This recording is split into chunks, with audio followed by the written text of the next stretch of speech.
शाळेच्या सहलीचे दिवसच खूप वेगळे होते. आम्ही आई-बाबांच्या सोबत सहलीच्या एसटी जवळ पोहोचायचो. सकाळी लवकरच गावात लालपरी एसटी बस आलेली असायची.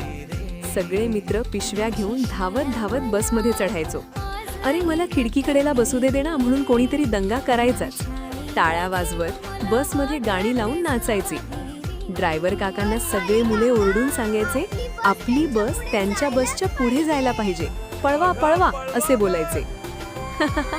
मग बाहेरचं सह्याद्रीचं निसर्ग दृश्य बघून वाह किती सुंदर आहे असे सगळे बोलायचो.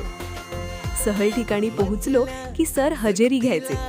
सगळे मित्र एकत्र उभे राहून हो सर म्हणायचो. मग मंदिरात जाऊन तिथले सर ऐतिहासिक मंदिराची माहिती सांगायचे. थोडा वेळ सगळे शांत, पण मन मात्र खूप आनंदी असायचं. दुपार झाली की सगळे खाली बसून डबे उघडायचं. माझा डबा खा ना म्हणत एकमेकांशी शेअर करायचो. नंतर खेळ, धावपळ, पकडापकडी, हसणं खिदळणं. वेळ कसा जायचा कळायचंच नाही. आणि मग संध्याकाळी परतीचा प्रवास. थोडे थकलेले पण चेहऱ्यावर समाधान, मित्रांसोबतचे क्षण आणि एसटीचा प्रवास. हे सगळं आयुष्यातलं सर्वात सुंदर आणि निरागस आठवण बनून राहतं.